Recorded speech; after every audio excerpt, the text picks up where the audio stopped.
Hello and welcome to this week's episode of Just Start. The guest today we have is Ryan Sparrowhawk, which is one of my favourite surnames I've ever heard. He is the founder of LevelledUp, a gaming channel and a trading platform where to teach people how to trade on FIFA. I'm sure I'll explain more about that because one of my kids is going on at me about that. And he was also a significant part of pulling off StriveAid in November last year. So we've got a few plans that maybe we'll talk about today, but welcome Ryan, welcome to Just Start. Thanks for having me, mate. How you been? Good, yeah, it's very good. I mean, I've been really busy on a few different projects. I really want to share it. You know what I'm like? I'm really bad at keeping secrets, but unfortunately, I've got to keep it quiet for now. But hopefully, in the very near future, we'll be able to talk a lot more about those things. But yeah, everything's good. I've been trying on the health side of things. I know you know with me. It's been one of my big struggles. So I'm getting to the gym 4 days a week, doing a lot of exercise, walking the dog, trying to use a chore as a benefit, really. Nice, changing around from I have to I get to. I get to walk my dog. Right, so firstly, what on earth is FIFA trading and what is it you do? Because I still don't So really understand, and I've known you for about 3 years. yeah, so basically, it's all around the game mode within EA Sports FC. It used to be called FIFA, but now it's EA Sports FC. Basically, all it is making coins so that you don't have to spend thousands of pounds on FIFA points. And for me, it's also the challenge around trying to do something where I can achieve something without kind of almost getting the easy route. So trading with EA Sports FC now, there's a lot of people who spend lots of money. It's a gateway. It's almost like a gateway into gambling. It's almost like soft gambling. People get addicted. We try and offer an alternative as well as some kind of educational value to it. So obviously, with trading, you learn about how markets fluctuate, supply and demand, and how things affect it. But the main real thing that we want to do is teach people about budgeting. And I think that in today's day and age where we don't get taught it at school is really important, because if you can budget, you can then start saving your money and building a nest egg in case of emergency or for your first house or all that kind of stuff. So there's real life examples of where this actually affects people. Okay, so first to explain, so I'm fortunate enough that I've got a 12-year-old kid, and he's actually nicked my card before and spent 400 quid in the weekend on these coins. So for people that don't know, you've got FIFA the video game, but then you've got the side part of it where people are looking to build their teams, and you can go and buy the player, so a Ronaldo or Roberto Carlos, you can just buy them in the marketplace, or you can pack them, which is basically you buy, like with Panini stickers, you go when you went to the news outlet, you went to buy a packet and you open it up and you don't know what's inside it. You can do the same thing. So you transfer money to the game, and then you choose what sort of pack you want, and then it's complete potluck, whether it's full of nonsense or the terminology I'm coming up with is fodder. Yep, Um, that's exactly it. Well or done. or you suddenly pack, thanks mate, or you pack something amazing, which is where my son screams and wakes all the kids and all the house up at like 5 o'clock in the morning. And what you're kind of saying is that actually there's a way of earning that money rather than just going, mum, dad, granny, granddad, can I have the money to go and buy it? There's a way of actually earning that, and that's where Yeah, your business is. Okay. yeah, that's I'm with you. exactly So what I we think I'm do. with you. I get that's about as far as I've got. So Yeah. how do you go about this trading thing? Is it basically like literally like stocks and trades where you go, do you know what, this player's undervalued at the moment, I'm going to buy this card knowing it's going to go up? Is it that type of deal? So there's lots of different trading techniques. I won't go into all of it because there's a lot to go through. But you've got really basic one. The basic one is called OP selling. So basically, you buy cards that people want to play with. They may not be the top tier, they may not be the elite ones, but cards that are more likely to be used, to be played with. And then you list them for 15, 20, 25% more than their actual value. And people will buy them because people inherently are lazy, and they will go to the first page and they'll look and they'll go, all right, this one, yeah, looks about the right price, I'll buy it. So that's one way of doing it. There are other ways that take a little bit more research, and that's where we come in. So, for example, there'll be certain evolutions in the game where you can put cards into these evolutions that give you better cards and improve the current card you've got. Or there'll be certain squad builder challenges where you put cards in and you'll need SBCs. SBCs, exactly, yeah. Yes. Where you'll need certain rating of cards. So recently, the Hullet SBC, a 94 rated centre attacking midfielder card, really, really good card, really expensive. I think it was about 5 million coins when it first came out. How much is that 5 million coins in real money? I don't know what coin sellers sell them for at the moment. Probably 75 to 100 quid. I mean, we are coming to the later point in the game. In the first few weeks of the game, you could be paying, I believe it's like 50, 60 quid for a few 100,000 coins. So people will spend £1,000 on this, which is crazy. But yeah, so the Hullet SBC came out and it required 92 rated cards. Now, 92 rated cards are quite rare because there's not many players that are rated at 92.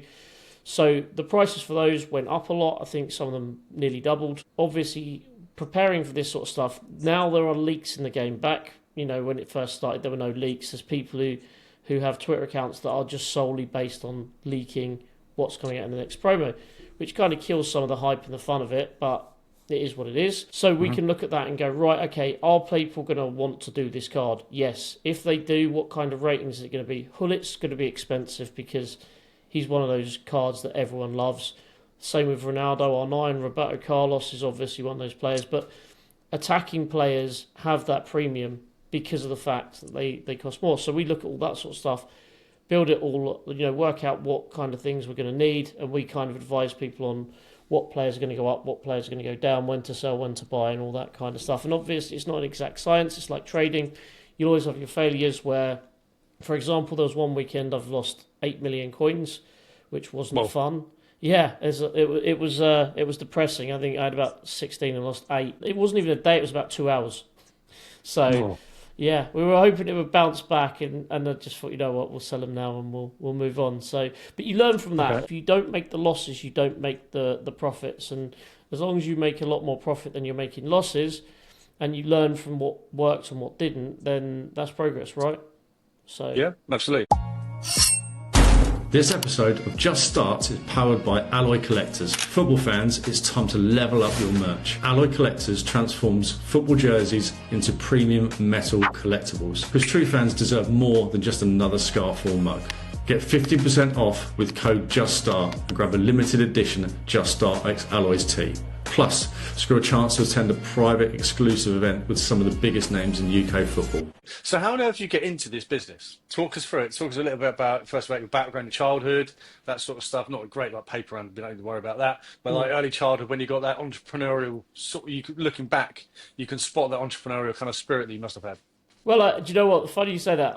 My mum always mentions it. My mum made me do a paper round, and I ended up getting my mum to do 3/4 of the work. She used to come out with me to deliver the newspapers, and she ended up delivering half the newspapers with me, and she never took. I mean, it's only about £25-30 a week, but she ended up doing half the work. So I don't know. I think even then you could probably. I mean, that's probably not entrepreneurial. That's probably taking advantage of child labour. But I know some of my son's not old enough, but the older brothers of his mates do paper rounds, and I always hear it watching the football or having meeting up with them outside of school. They always say, I had to do the paper round this morning because my son refused to get out of bed. So it's always the mum and dads that end up doing it. Exactly that, yeah. After the paper round, what happened? So yeah, I mean, my schooling was really good. I went to a really nice school. Really, really enjoyed my upbringing.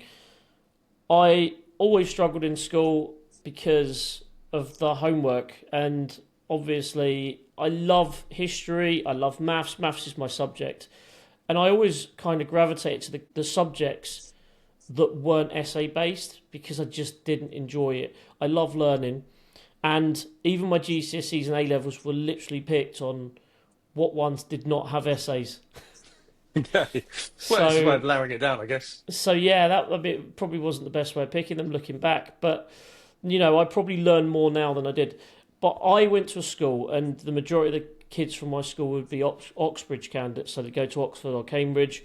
And I turned around to the school at the time and I was just like, I don't want to go to university. So I ended up getting a job working at Barclays as a cashier, obviously gravitating towards the numbers side of things.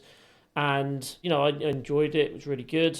Then moved on to a different bank, and I was there for a couple of months, and they basically offered me the opportunity for 3 months redundancy at the time because I was really young. It was really good. You know, I was looking to get engaged. So I decided at the time I'd make a big trip out to Japan because my wife loves Japan. And then we decided to move to Switzerland for a couple of years where I was kind of learning the language, doing part-time jobs and all that. I decided to start up a Twitter account. Because I'd been doing what I'd been doing, I kind of built this Twitter account on the trading side of things. Oh, you can save coins, just trying to help people out, and it kind of snowballed from there. So the business is almost, you know, started off as from me just kind of getting bored one day and looking at some kind of fun challenge that I could do. Trying to hit 100 followers on Twitter was the aim, and obviously you know as well as I do, 100 followers on Twitter basically means nothing. So it's progress, that's where though, I started. Yeah, it is progress, and that's what it is. You know, to hit 10,000 followers, you've got to get to 10 to 100, and the first 100 is harder than the 1,000 to 10,000 or 10,000 to 100,000. So it is the hard bit, but on the grand scheme of things, it's not that much, is it? So yeah, but that I mean that's how it all started, and obviously everything starts as something small. And I made loads of mistakes in the beginning that now when I work with the content creators in my team, I kind of say, look, don't do this, don't do that, don't do this, because they're all really, you know, they're things that you can learn very quickly that aren't the right thing to do if you want to grow and build a really good community. So yeah, I mean, that's kind of where I started. That's where it all came from, really. I love education. I love helping people. I love kind of teaching people. And it's kind of an ethos we've got within the team as well. So, yeah. And so the Twitter account, was it, because obviously the business is now Leveled Up, was it called Leveled Up, or was it this just your personal one, or No. what were you talking about? What was the content? I don't know if I'm allowed to say it on this because it Okay, sounds fine. like a rude word, but I started up my account and it was called EA Fucked It Up because it was based on FIFA Ultimate Team, which is also called Foot, or you call it Foot It Up if you want to be more. Put it up, there you go. It was called EA Fucked It Up because there was lots of things that EA used to make mistakes on. It was all about being funny and all that kind of stuff. But being funny, unless you're someone like Speed or someone like that, you kind of only go so far and you kind of run out of ideas. So I kind of stuck to what I was good at and trying to help people make some coins within the game. And as I said at the beginning, we made all the mistakes you could. And I learnt very quickly that probably wasn't the best way to grow. So, yeah. So then what happened from going from getting to 100 followers to where you are now? Talk us about the bit in between. What was that? There must have been a moment where you just went, you know what? There's something here and I'm just going to go for it. The moment where all of us kind of entrepreneurial experience and people go, I know there's risk, but I can see my way through that risk. And you just went, you know what? I've just got to go for this. I've just got to start. Yeah, exactly. So I think the biggest thing really was my wife. I used to spend a lot of time on this, you know, hours, because I just wanted to help people. And it was fun and enjoyable. And it got to the point where she was like, you spend way too much time on this. It's not a job, it's a hobby. So you either do something with it or you need to kind of spend less time on it. And I met at the time a young man called Jonas, who's now my partner in crime in the Discord, does a phenomenal job. When I first met him, I felt like I was kind of teaching him a lot of things. And now it's the opposite. You know, he's the one telling me. I was on a call this morning that felt like almost like a beat up session of, why are you doing this? Why are you doing that? You taught me this and you're making this mistake. So why are you making this mistake? So I kind of met him quite early on. He's phenomenal. He's basically good at everything that I'm not so good at. So it works perfect. It dovetails perfectly. Perfect partnership. Exactly that, yeah. And then, yeah, I kind of realised that there's more to life than just Twitter. I started building out other socials. I started realising that probably FIFA is not very niche, but it's kind of niche, and that football was kind of my other passion. Football and gaming are my two main passions, and that's kind of how I met you, wasn't it? Through Gilberto, which was kind of a random one. I woke up on a Sunday morning, I saw Gilberto had tweeted, didn't follow him and sent him a message, you know, a little bit jokey. He replied, followed me, and I thought, do you know what?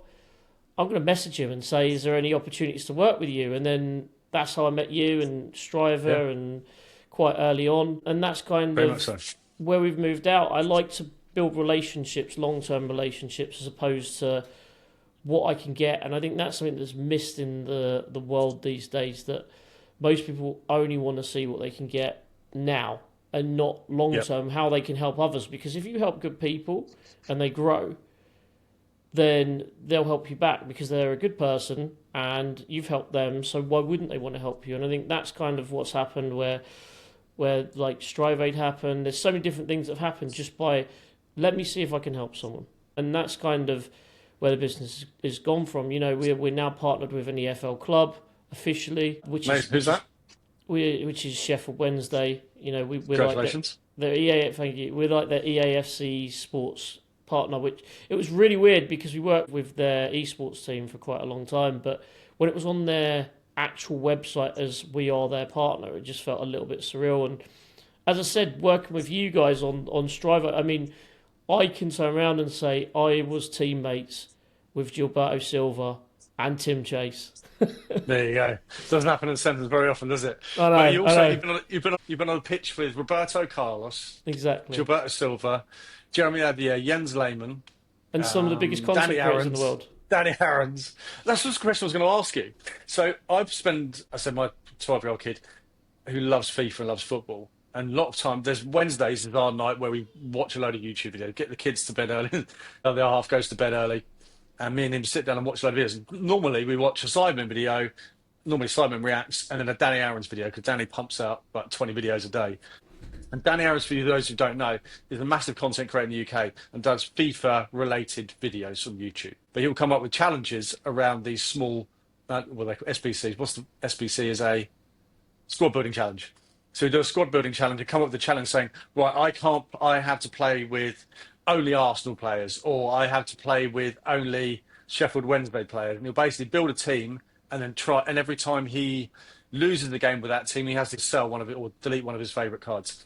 The question I'm asking, that was the lead up to it. The question I'm asking is if you see a Danny Aarons video where he plays a random play which suddenly gets a load of publicity on his Instagram and TikTok, does that move the market?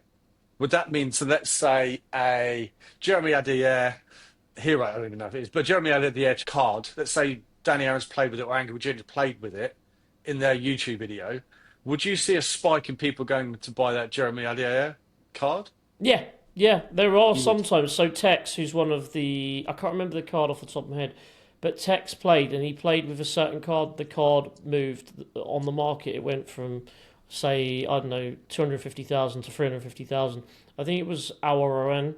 I think it was him, but it might have been someone else. But literally the market moved. And then you've got like a very big YouTuber going, there's a market crash coming.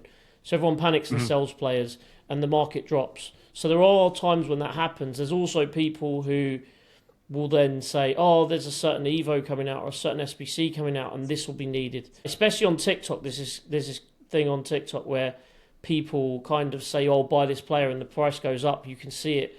And it's almost like a Ponzi scheme or a pump and dump where you see the price go up, everyone starts buying and then the buyers stop because it's gone up and it just drops again.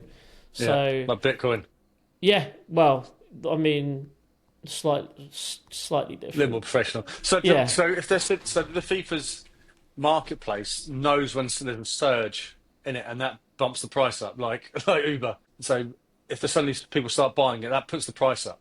So it's all about supply and demand. So, for example, gold common cards, there'll be loads of them.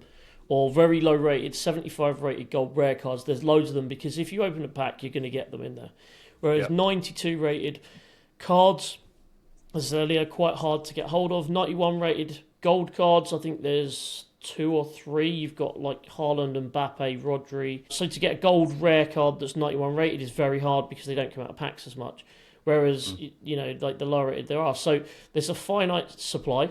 And obviously if there's a more of a demand for that card or that rating of card, they get taken off the market because when you submit it to an SBC, they're gone from the game. So you're almost like wiping them off the market as such. Right.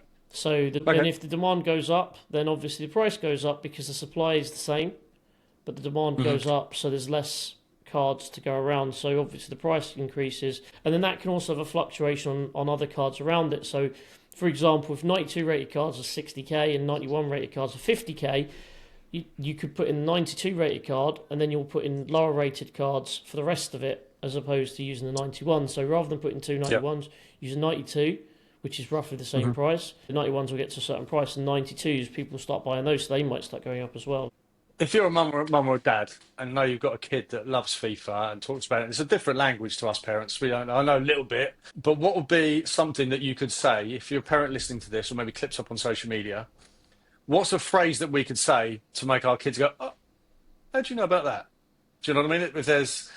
Is there a phrase or a terminology or something going on the market that we can use now that's suddenly going to make our kids think we're a little bit cooler than we actually are? I don't know. That's a hard one to drop it on me like that. I know, we didn't plan that. I mean, I think the best way of doing it is just taking interest in what they do. When I was a kid, I got told by my mum, and she was right at the time, and she's wrong now, and she knows, the joke that we always have is, and she said this the other day as well, so it's not just me.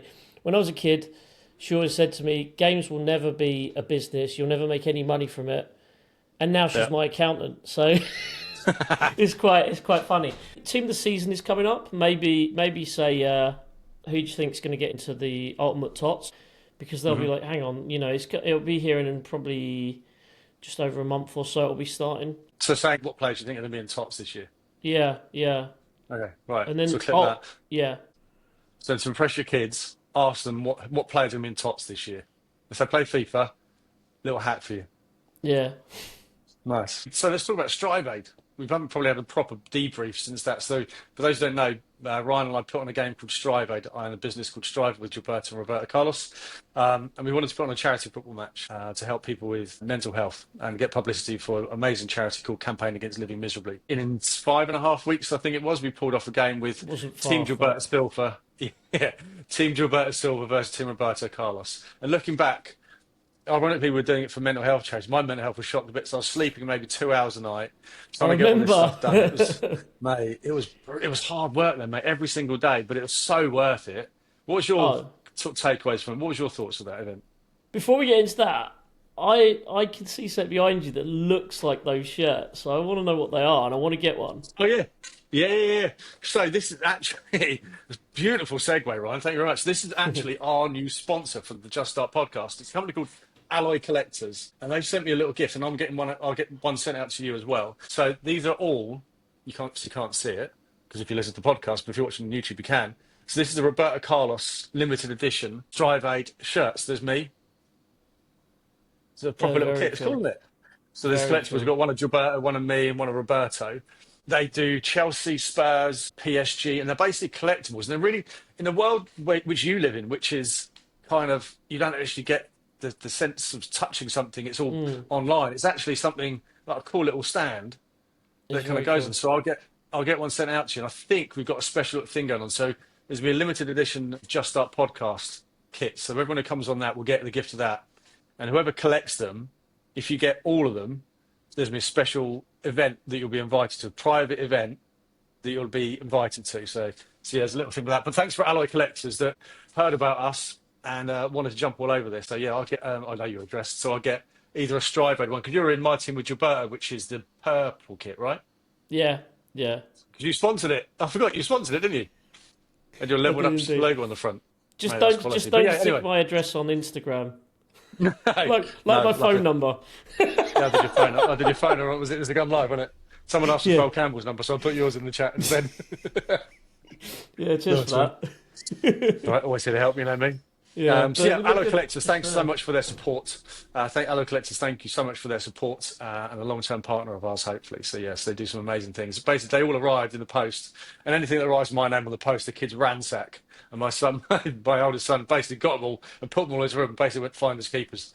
So yeah, if that is fair, it's kind of like, yeah, his room's full of football memorabilia that he's stolen from me. So the moment you just started, what was that moment where you just went, I'm going for this? We're talking about StriveAid, weren't we? Oh yeah, we were talking about StriveAid, sorry mate. Yeah, StriveAid, go. Sorry. What was the question? What's your takeaways? What's your favourite moments about it? I think the pulling it off was probably my favourite moment. I mean, from a selfish, personal perspective, having the opportunity to play on the same pitch as some phenomenal content creators. You've got Fogden, Foot Crunch, although he didn't get on the pitch because he injured himself in the warm-up. Like, just being around people like that, John Nellis. And then, like, growing up, I was a massive Arsenal fan. So to be on the same pitch as Invincibles and being able to... I think my favourite moment was that I managed to get my dad down to the match. And although he denies it, when he met Gilberto, he was very emotional. So, Oh, bless him. yeah, he won't admit it, but my wife and sister said it. And I think it's just being able to do stuff like that, they're the special moments, really, aren't they? You know. But from a Mate, they really are. From a personal perspective, honestly, just being on the same pitch as those, it's one of those things that no one can ever take that away from you. And you can go into, you know, if when you go to these new meetings, you know, you meet new people, they like to break the ice and say, tell us a special thing about you. And, you know, it's a running joke up at Sheffield Wednesday when I went up there in December. The esports team were, when they were commenting, were mentioning Roberto Carlos every time someone touched the ball with him. And they went, oh, we know, there's someone here who played football with him. I think there is. And I was just going, oh, God, come on, let me live. But yeah, it's phenomenal. What about you? What's your favourite moment? Mate, along the same lines as you. So I had my oldest son was there, and he wanted to walk out with Danny Aaron's. He walked out with Danny Aaron's, although Danny asked him who he supported, and he went Chelsea. And he refused to hold his hand, walking him out. So that was quite funny. But then my niece and nephew were the front mascots, and they walked out with my daughter. Niece Alice walked out with Roberto Carlos, and my nephew Edward walked out with Gilberto. So watching those, obviously I was behind them coming out as a player, watching them walk out, holding hands with Roberto and Gilberto, walking hands with my family members, was a thing that was still, even now, kind of makes me a little bit emotional, puts a smile on my face. And I'll tell you a funny story. So my boys' football team were the mascots, right? So they had all the mascots there. And they were the kids that were cheering every time anyone came out onto the pitch. They were high-fiving them in the tunnel, so that was really cool. Although I did go past about 6 times. But so all the players from my son's team were the mascots. And we're all queuing out, waiting to get on the pitch. And there's a kid who's basically my son's best mate, Max. And they're all sort of divvying out. Everyone was rushing to Danny Aaron's, and Ben's got Danny Aaron, and then all the others.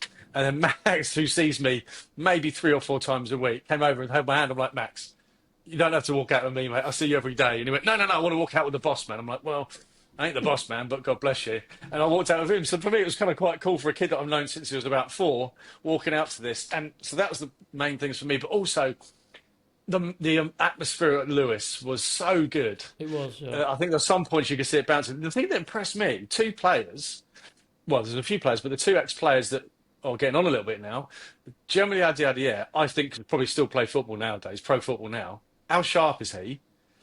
And how flexible is Jens Neyman, who's well into his 50s? He can kick above his head. Yeah. Do you know what I mean? He's so flexible. And did those 3 saves early in the first half, where he did those 3 saves, that was unbelievable. That was on Sky. On Sky Sports, you know I know. That's Sky Sports. We put on an event that made Sky Sports front page. I mean, let that sink in, like. That was surreal. I remember waking up, sitting at breakfast with you guys, and I think it was you who mentioned it, going, did you know we are StriveAid is on the front page of Sky Sports? And I was like, really? Yeah, it was mad. It was so good, and it all sort of came together in the end. And then we saw. So the interesting thing about tickets, obviously, when we first went on sale, we sold like 30% of the tickets in a couple of hours, and then there was a real drop. And I think people, because we were seeing in the chat groups, because I lived near Lewis, where the game was, and we're seeing in like fan forums going, I've heard Roberto Carlos is coming and Gilberto Silva are coming to Lewis. How the hell does that happen? And then people speculating about who I was. So there's an owner, one of the owners of Lewis, a guy called Tim Chase, who knows. I'm like, I'm not an owner of Lewis. So that was quite funny. And then we saw, when we started posting that Roberto was actually in Lewis or actually in Sussex, we suddenly saw a spike. And I think we sold the rest of the tickets, the remaining 70%, in like the last couple of hours before kickoff. It was it was an emotional roller coaster. But I think we credit where it's credit to you. I think we nailed that. I think there's a lot of things we can improve on, but from the outside looking in, everyone absolutely loved it. Yeah. I mean, from the inside, I think there was times where we were very, very nervous, even on the day when we got to the pitch, the changing rooms weren't ready. Very, very nervous about what was going on. But I don't think the general public noticed, because, as I said, the people I invited didn't notice, which was very good. And if they had, they would have said something to me. No one very few people noticed, but it was a lot of work. It was well worth it, just to see what the outcome. It it was phenomenal. So well done, mate. You did a phenomenal job. Well, you're a huge part of that as well, mate. And Thank Roberto you. loved it as well because normally he plays in the big stadiums when he does charity matches, and this was such a small and intimate affair. Isn't it? Credit, thank you so much for Lewis for sort of working with Yeah, us, exactly. Yeah. and for Steph, who's no longer at Lewis, but she pulled it off, and we did some amazing things. Roberto loved it, but he was in. It was November in Sussex, and he said he's just flown in from Dubai, and he said, "Tim, we can definitely do another one, but not if it's in England. So it has to be somewhere either in the summer or somewhere hot." I'm like. Oh, Robbie, yeah, we'll do it somewhere in the summer or somewhere hot. So I think we got to do another one, don't you? Oh, it's got to happen. It's got to happen. But yeah, I agree. I mean, November is a bit nippy, but I mean, maybe we could do one out in Barbados or something in November. I'm in. I'll Count back count me that. in. I'll back that 100%. I'll back that 100%. I'll back that, mate. So back onto track of what we normally talk about on the podcast. So that moment where you just started, where you're like, do you know what? I'm done with it. I'm just going to go with this and full bore. What was that moment? I think personally, so as I said, the business started, and I had a I was working out in Switzerland, teaching at the time. I moved back to the UK, and I went and worked for a bank. And working in these corporate environments, as you probably well know, there's some really, really positive things and some things that just, you've just got to bite your tongue and you've got to do it. And I'm not, as you also well know, I'm not very good at biting my tongue when I think that there's a problem. I like to tell people, but I'd like to come with a solution as well as the problem, because I think that's something that we miss a lot. People like to complain, and I like to complain, but I also like to find a way to make things better. But whilst I was there, I ended up having a lump, and I kind of went to the doctor, I went to GP. They said, oh, well, you can go to the NHS, we'll get you a scan in a month. And it was... I think the scan was booked it was around the middle of March. I can't remember the exact date. It was something like the 17th or the 20th of March. So the day before I was supposed to go in, they just cancelled it. And they said, COVID's happening. Obviously, this isn't high priority. We're going to put it back. So I thought I'm going to go use, the healthcare that I've got through work, and go and get it checked out, because I was quite worried. I was thinking, could this be something serious? And if it is nothing, then that's fine. But we need to get it checked out. So I went and got it checked out, and they said it's likely to be a tumour or cancer. So I kind of went in. They did more scans. Then they said, look, you need to have an operation. So that's kind of when I thought to myself, do you know what? If I don't change anything now, I never will. And I came out of they had the tests afterwards, and they said, oh yeah, basically if you'd have waited 6 months, it would have been terminal, and that would be it.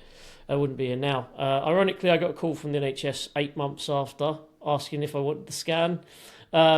So that was, looking back on it, you got to laugh at the those kind of moments. But yeah, it was an eye opener, and I thought to myself, look, who knows what happens in 6 months' time, 12 months' time, a year, 2 years' time.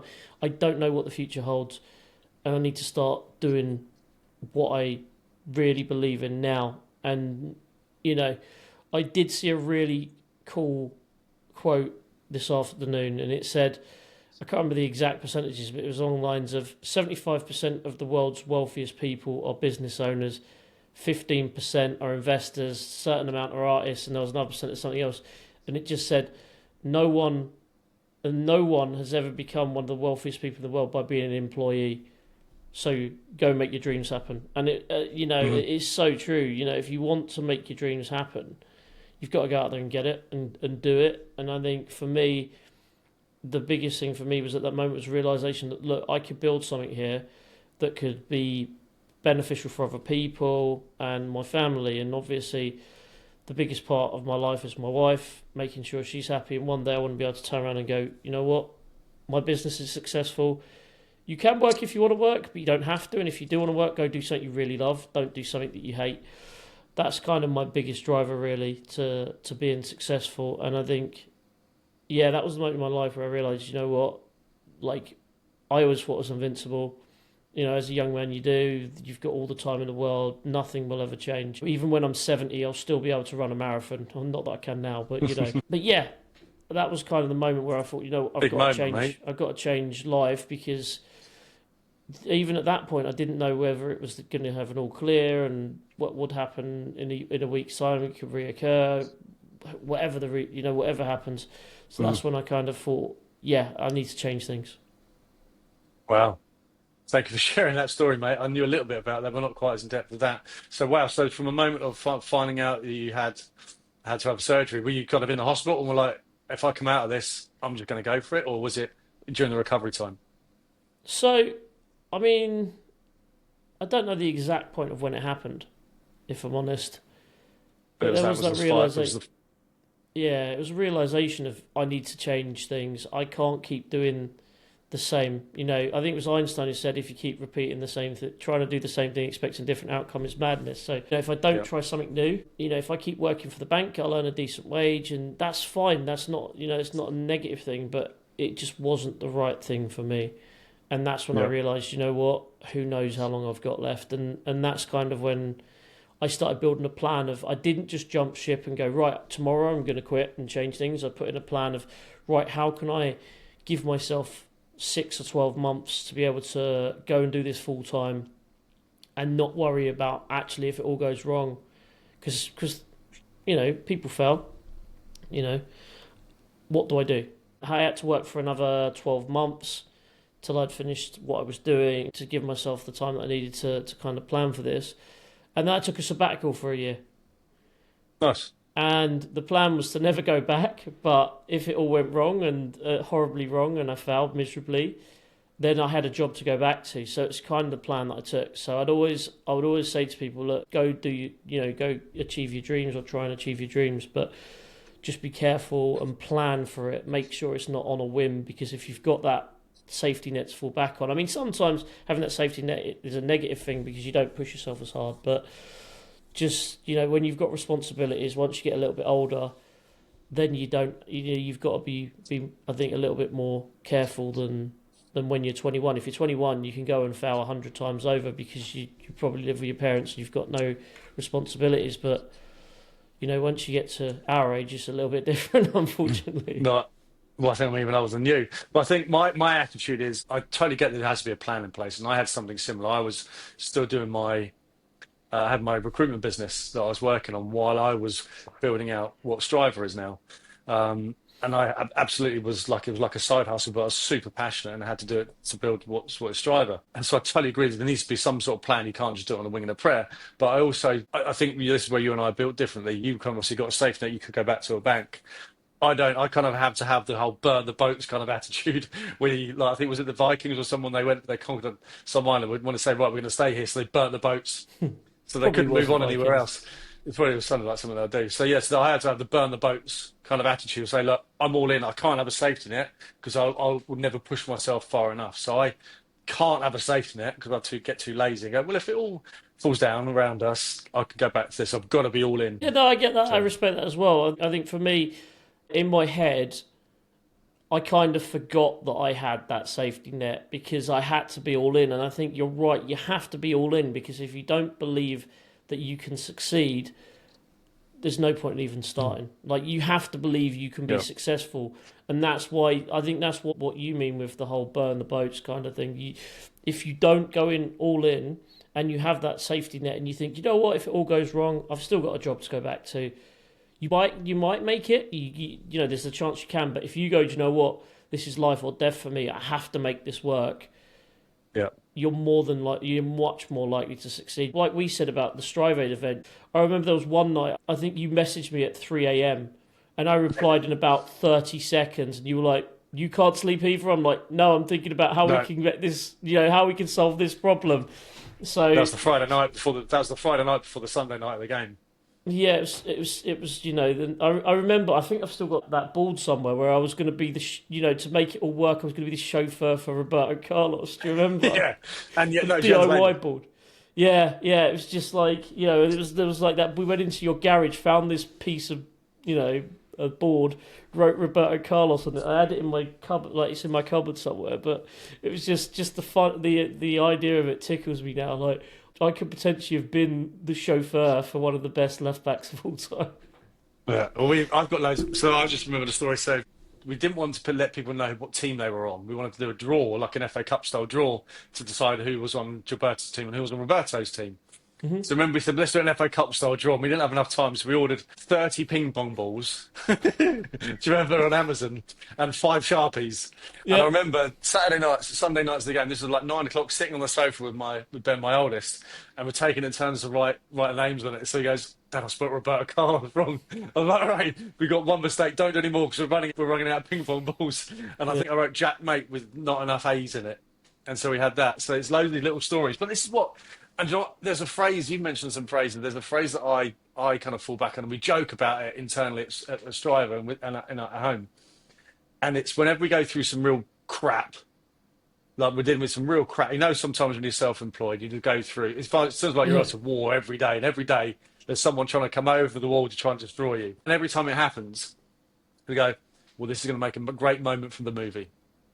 When someone does a movie about this is a great moment from the movie. And that writing the ping pong balls, going, we're going to go see Roberto Carlos in 12 hours. We're writing his name on a ping pong ball. And then, do you remember?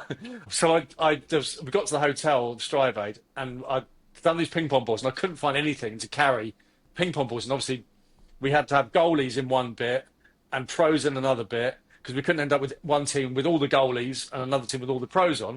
We had to split up. I had a nappy bag for the 2 goalies in, Scouse, GK and Ian Lehman. Then there was another nappy bag with Ivo Casagrande, and another nappy bag which is all the content creators. And I've got 2 bowls from East Sussex National, and I forgot. My plan was to get to East Sussex and say, right, I need a couple of bowls to put these in, and do it that way. Until they basically went, Tim, you're doing the draw now. I went, oh no, I've got to go into my rack. Get 3 nappy bags in with some of the biggest names in content creation and football, and pour the names out of a nappy bag into a bowl. So, so that's going to make a funny moment for the thing. I hadn't thought about that for a while. Funny. Oh, it's funny. It's funny when you look back of all the things that went on. You think, oh yeah, that's a good moment. That's a good moment. So many different ones. You know, do you remember me running around with these cards trying to get them signed? The small ones, these ones. Yeah, trying to get Roberto Carlos to sign it because he got in at like 6 a.m. in the morning. And then obviously we all planned it and it all went completely different because we were like, yeah, he'll be up at 9. But then we found out the night before that he only arrived at 6:30 in the morning. So it's like, he's going to bed. Then we've got to do this and we've got to do that. And then there was me trying to get these cards signed. So we give them out to the content creators and all that kind of stuff. So it was very tiring, but I'd do it again all day in a heartbeat. Mate, all the players and content creators loved it. I think because we treated them with the same amount of respect we treated the players. Everyone got the same, content creators got the same treatment as Gilberto and Roberto, their own hotel room and all this sort of stuff, treated with the respect that they deserved. Because I think sometimes they get a little bit mistreated. Not mistreated, but not treated as respectfully as they could do. And I'm quite passionate about them. And everyone just loved it. It was just such good fun. Yeah, and I featured in a couple. I was on the Jack Mate podcast, featured on that afterwards, and I was on this video and things. I'll tell you a funny story that I probably can't put on the podcast, but I'll tell you a funny story about London. In fact, I'll just say it. So me and Jack Mate met but spoken a few times via WhatsApp and had a couple of calls, but never met face to face. And then we found out we were on the same team. So we started joking around a little bit. He queued up behind me in the line to go out onto the pitch waiting for a mascot. And he's quite a tall guy, but there wasn't much room, was there? We were all kind of wedged in because there were so many of us, all wedged in. And in the end, he was so close behind me that I had to turn around and go, Jack, I'm really sorry, mate. I know I've only just met you, but I can feel your penis on the back of my arse. do you mind moving me back a little bit? I used a much more urban word than penis. But we had a good old laugh about that, and we still, when we speak on WhatsApp, we're going, I'll never forget the moment when you yeah, that's cool, man. Yeah, again, so many memories. We probably shouldn't do a podcast just on us having a good time at a football match, though. No. So, whenever you feel like quitting, when we just mentioned about times when we think when it all gets too much, is there sort of phrases or memories that you fall back on where you go, do you know what, I remember this is why I started it, and that kind of get you out of that kind of funk and make you think it's going to be all right? I mean, my biggest thing is I sulk incredibly when I foul. When I foul, I sulk. I will go sit in a room, I won't speak to anyone, and I'll probably go asleep. Or I'll go for a walk. There was the other day, I think when you called me and I said, give me some good news, Tim. Give me some good news, because I'm in a really bad mood. You're like, what are you doing? I'm like, I'm going for a walk. Because it's the best way. I sulk and I will sit in a room. So the probably the biggest failure that has hit me ever, where I sulked for the longest, was I sat. Well, actually, it's two, but I don't know which one I'm allowed to say. But the first one is I failed my driving test and I sulked for the whole day. Like, no one came in my room. Like, people checked on how I was because I still lived at home with mum and dad. I just kind of like, I don't want to talk to anyone. And the next day I went out with my dad and I drove and I practiced everything consistently until I nailed everything with my eyes closed. I went out, I managed to book because at the time, I don't know if it's still the same, it's probably worse now, but booking a test, I used to, I was on there every like 20 minutes checking for the next appointment. The next appointment, someone cancelled in 2 days, I booked it. I went in, I got 2 minors, passed the exam, and I was just so happy. But it was like the difference between when I did it the first time and I was awful to the second time, you know. So I find that like failing, I think failing is sometimes used as a word where it's a really negative thing. But I think even with StriveAid, do you remember when I came to you the first time and you were focusing on Striver because that is the important thing, and you kind of thought it's just it's a football match. Striver's got to come first. The first time it was like, look, it's a good idea, but let's park it. And I was like a dog with a bone. I was like, eventually it'll be the right time. It might be the wrong time. So just because you fail, it may not be your fault. It might be the wrong time. It might be the wrong idea to the wrong person. And definitely my idea was the wrong time because you'd bought into the idea, but like Striver's got to come first, right? Yeah. It's the big thing. You know, eventually it was like, right, let's do it. And then I think we, as you said, we had like a few weeks where we were sitting there trying to nail down the date for both Gilberto and Roberto because they are the big ones. So, you know, no one turns up to see me play football. So we had to find a date, and it was like, yeah, so you've got a date in 6 weeks or like May next year. And we were like, yeah, let's do it. Do we want to do this? 6 weeks? We haven't got a stadium. We haven't got any players. We've got 2 captains and me and you, and no one's going to turn up and see me and you, so we need to find at least another 20 odd people who are big content creators, who are big footballers. And you know, as you said, there were times where we were thinking, even a few weeks out, we're thinking, can we still make this happen? Is this going to happen? Yeah, man. So is there a phrase that you kind of fall back on, or is it just actually going through the process of having the sulk and then getting through it? So I mean, I listened to a guy, I don't know if you've ever heard of him, Eric Thomas, when I was growing up. Very, he's a little bit more shouty. He's known as like the hip hop preacher, but some of the stuff he says is really cool. And there's one phrase, and I'll probably butcher it, but there's one, it's like, when you want to breathe as... This is the drowning one, when someone's drowning. Yeah. When you want to breathe, or something. When you're fighting for your business as much as someone as an asthmatic is fighting for air.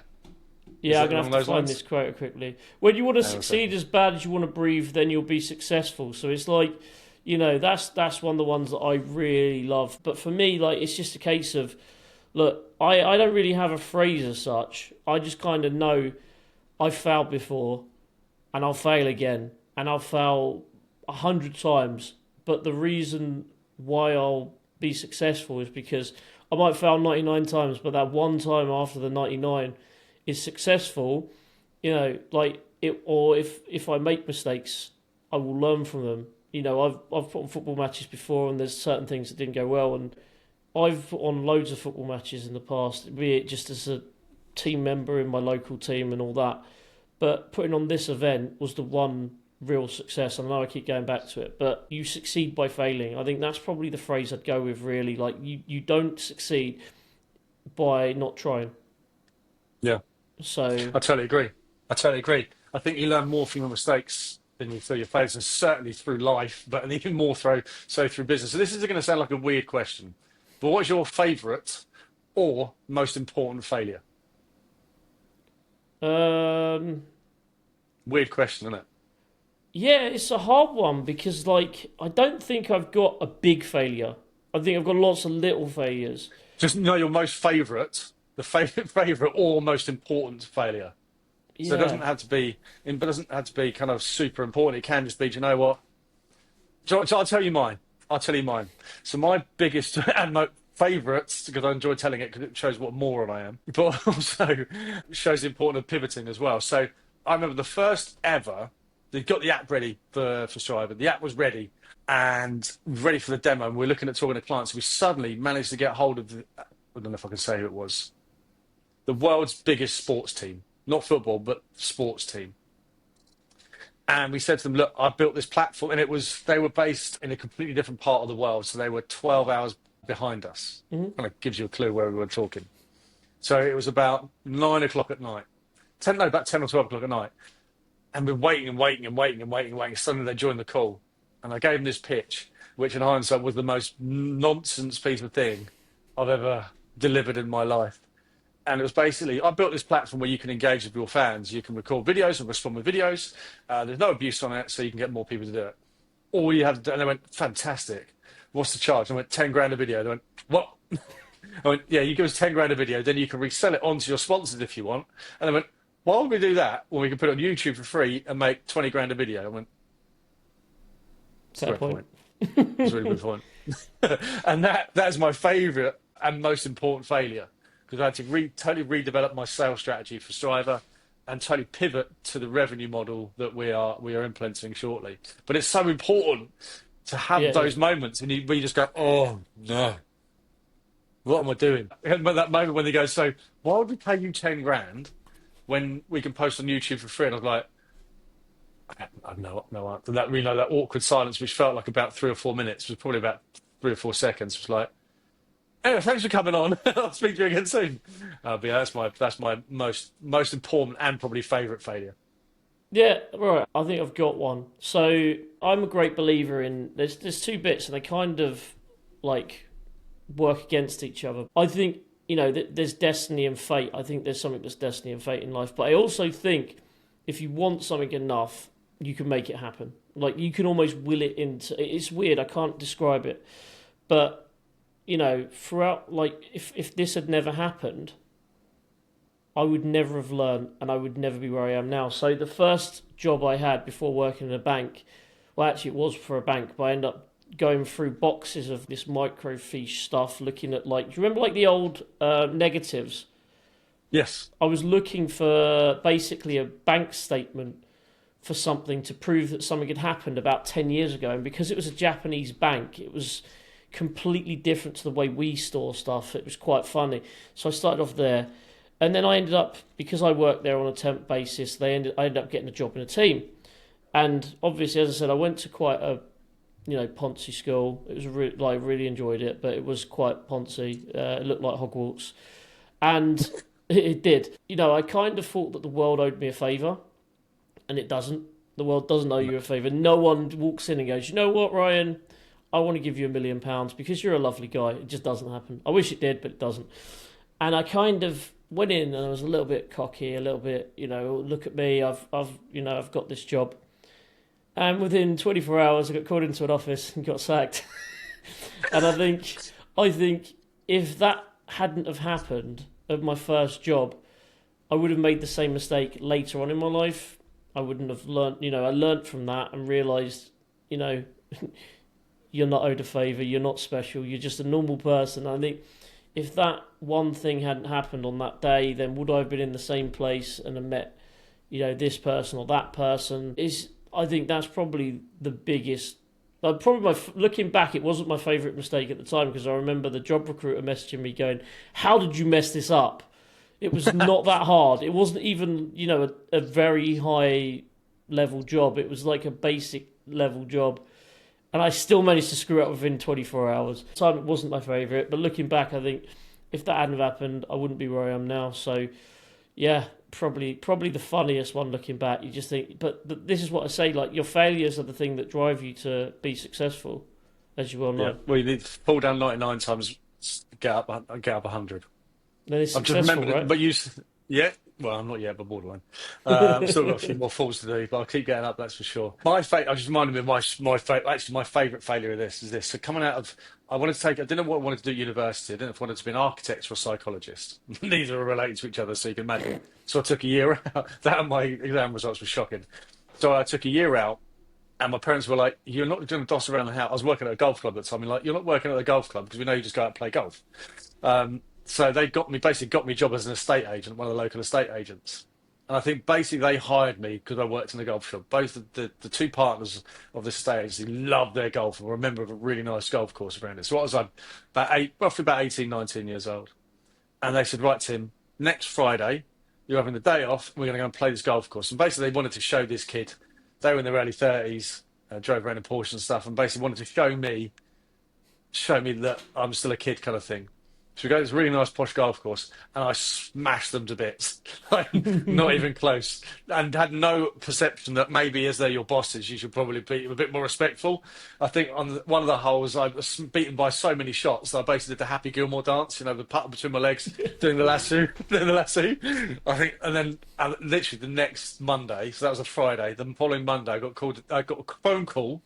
It wasn't supposed to start till lunchtime. I got a phone call saying, yeah, Tim, we don't need you anymore. Don't bother coming to the office. We'll pay you one more weeks. And they basically fired me because I beat them at golf. That was a big moment in mine. But my favourite failure, because it was just my first ever job kind of thing. I don't think it was even full time. But to kind of like, right, there is a hierarchy to life, and you need to treat you need to treat everyone with respect. But you shouldn't really be smashing your boss. So in golf, you go 1 up, 2 up, that sort of thing. So if you win a hole, you go 1 up. Then another, you go 2 up. If they win one, then you go back down to 1 up. I think I beat them on like 14 out of 18 holes, and some of them were like by more than 3 or 4 shots. It was like just a horrific situation for them. But yeah, they certainly got their own back on me by sacking me the following Monday.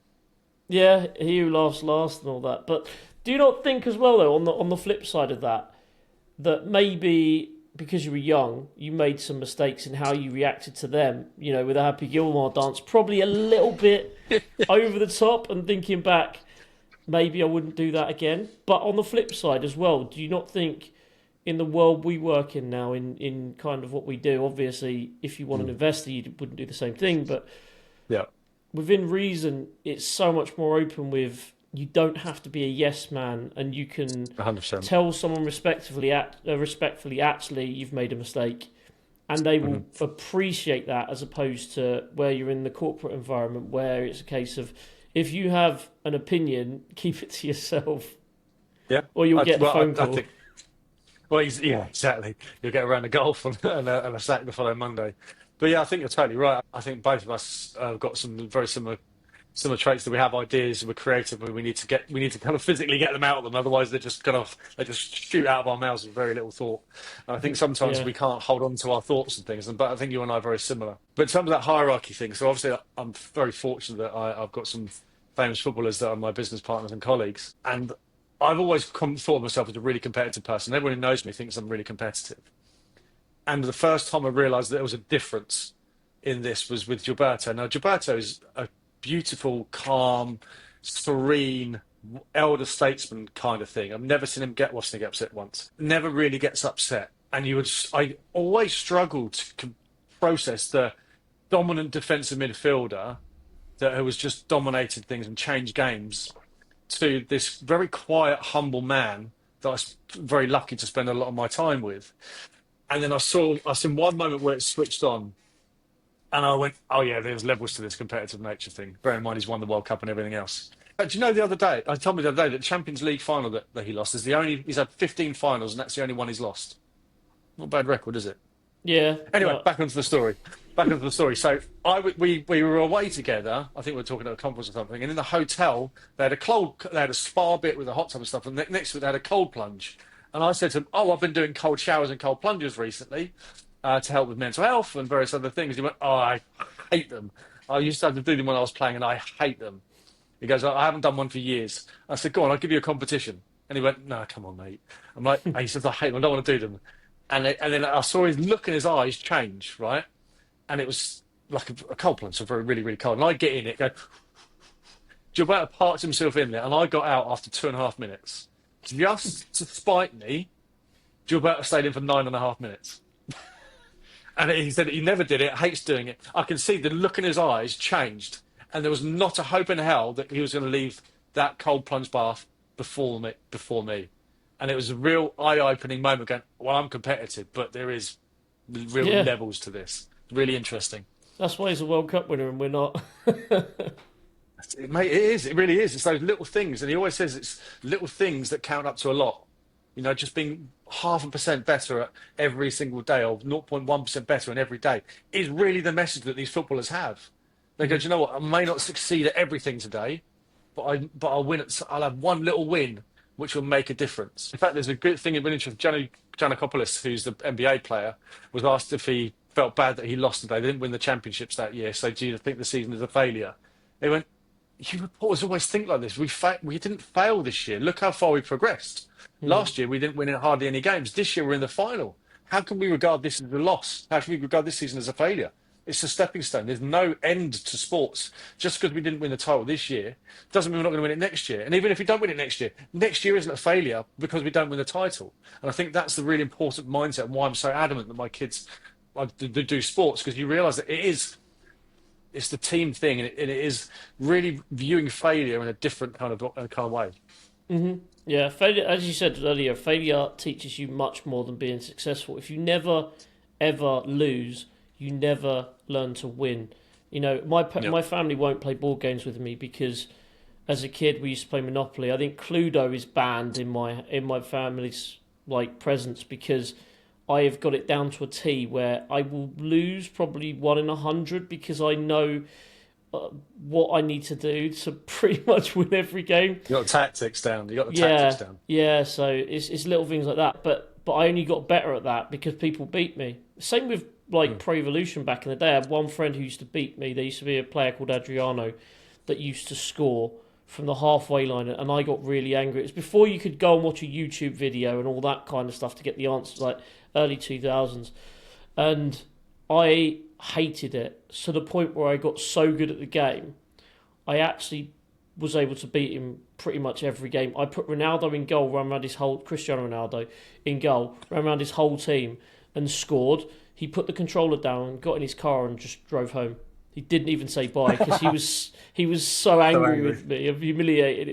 It was one of those moments I look back and I just think, again, probably should have been a little bit more humble, but it felt like a big thing. You win your best mates, you got to win, haven't you? Oh, mate, absolutely. Because you don't know if you're going to lose the next one. I'll totally get that. So, going back to these entrepreneurs, obviously you're an entrepreneur yourself. What idea do you wish you'd had? So, is there a product or something out there? Not obviously Facebook, and not like I wish I'd invented TikTok, but is there a product out there you love and you go, oh, I wish I'd come up with the idea of that? Probably an abuse-free platform for social media. Well played. Well played, mate. No, if I'm honest, it's not really a product that I think. Ironically, it is the name of the podcast. It's just start. I wish I'd have started earlier. I look back and I think, imagine if I'd have started YouTube when I was in my, in the early days before it took off, and I was, doing it then.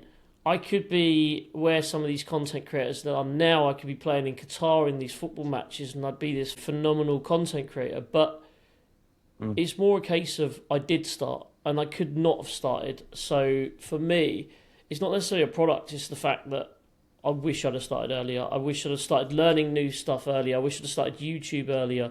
I only really started YouTube long form about 3 weeks ago, because I was always not procrastinating, but concentrating on other things that were probably more important. And I've done a few YouTube videos and they've done better than I thought they'd do. Now I've got that bug for it where I'm like, I want to see this succeed even more than it is now. So I think that's the main thing for me. Just wishing I could go back in time and start all of the start. Basically, what I know now as an 18-year-old.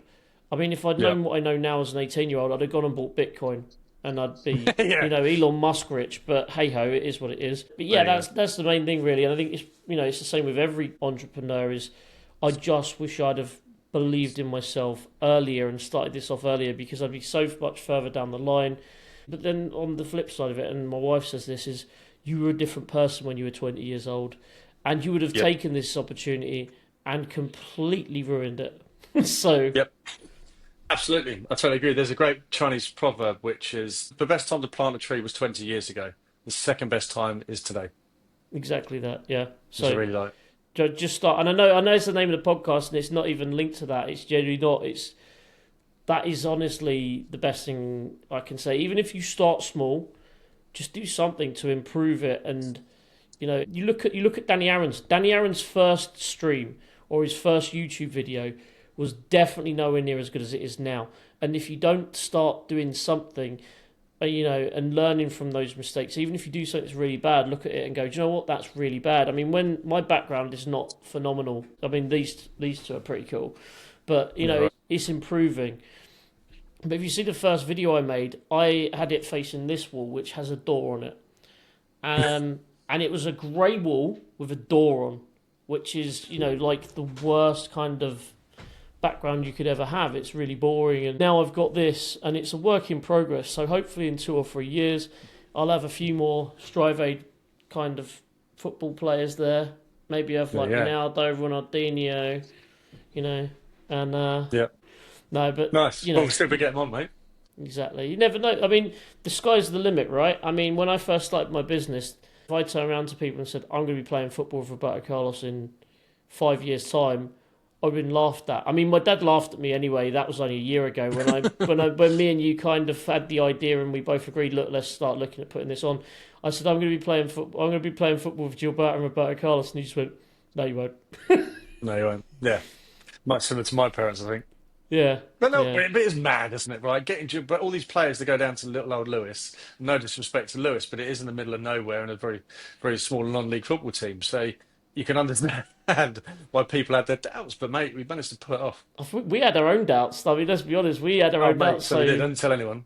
Yeah. What's a business idea that you have or you'd love to kind of come up with? Either is there a problem you'd like to solve? Is there that's maybe personal to your life, or is there another business idea that you've got that you've always wished you'd started?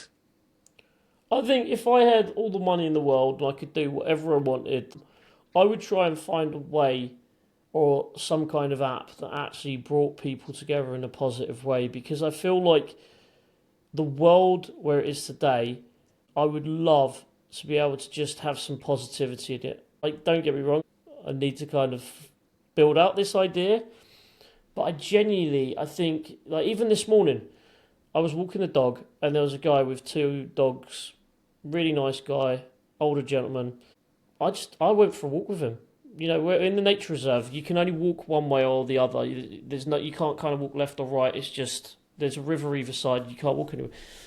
So I just had a chat with him for an hour. It was quite nice. It was really weird. And I think, like, we miss those moments with the whole Zoom calls. And, I would love to find a way of kind of getting back to actually let's meet. Like, chatting to you is wonderful, but it doesn't replace coming down and meeting you and making content in person. There's something different about that, and I think if there was a way to kind of make that happen and make be more positive and people to kind of interact with people, I think that would kind of be genuinely what I would want to do.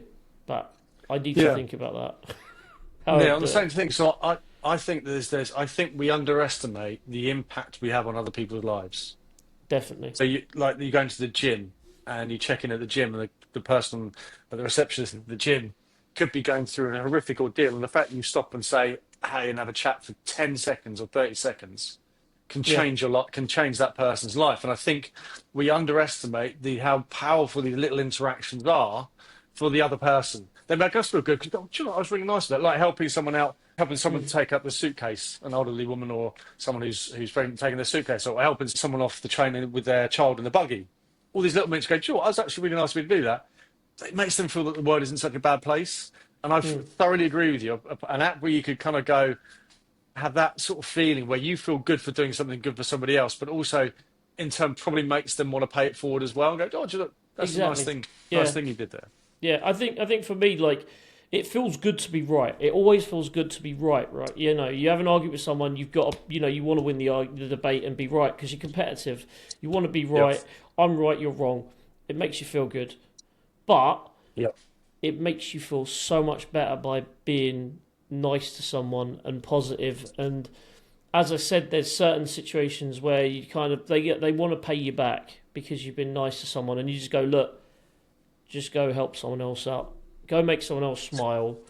And if we all did that, we'd all be much happier, I think. Absolutely. So I work with, a behavioural scientist, a professor of behavioural science, who kind of knows what he's talking about. And he says, the best thing he said is, there's nothing more selfish than charity, because it makes you feel so good.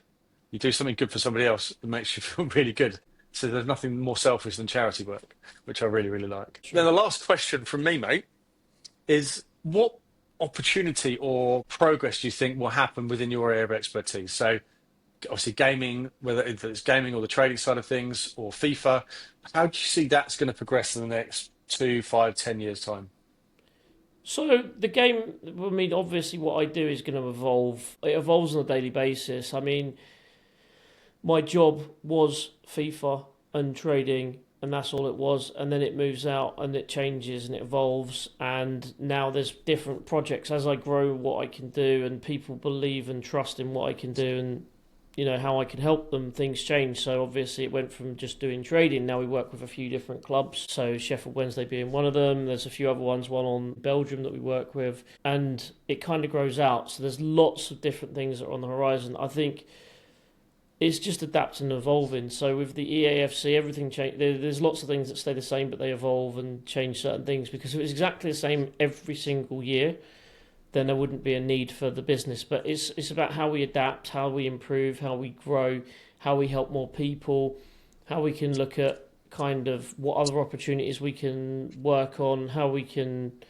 monetize merchandise, how we can build a bigger brand. There's lots and lots of different things.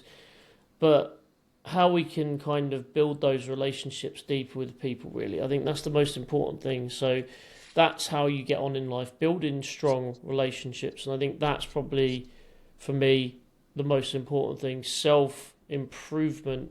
As I said, there's certain situations where even a year ago, I'd probably not deal with as well as I do now, because I stress out because I haven't achieved what I think we should be achieving. And I stress out. Whereas now I'm kind of looking at it as a kind of an outsider and going, how can I improve myself to deal with these situations better? How can I get a better outcome rather than upsetting someone or, all that kind of stuff, or, just annoying someone, really. So I think it's more about what I can do to improve myself to then make it better, really. But, the business will grow. The business will grow anyway. We've got a phenomenal team. The guys who work with me are amazing. I'm lucky to have them. And the ideas come, and we'll just kind of, go with it. And fingers crossed, Strive will be a massive success, and we'll take the opportunity there. And we're one of the biggest guys on there. You never know. I could be the sidemen or the KSI of Striver. Who knows? There you go. Maybe the next Angry Ginger. Nice one, mate. Thanks a lot for your time. Do you want to get to everyone where they can follow you out and see all your handles and stuff, and where they can find out more about you? Yeah, the easiest way is to go on levelledupgaming.com. We've obviously got all the links there. You've got all my socials, the Discord. We've got the community part, which is free. So if you like the EA Sports FC, jump in there. We've got a wonderful community of people. You don't have to pay for it. If you do want to learn how to trade, obviously, as well, there's a 7-day free trial. After that, there is a charge. But yeah, the most important thing really is just go out there and start trying to trade, even if you lose some coins. Now is the best time of the year, because it's so easy to make more coins and get better players and all that kind of stuff. So now's the chance. If you're going to learn, just go out there and try it. Beautiful. Nice one. Thank you, Ryan LevelledUp Sparrowhawk, for joining me, mate. And we'll see you all on the next one. Bye.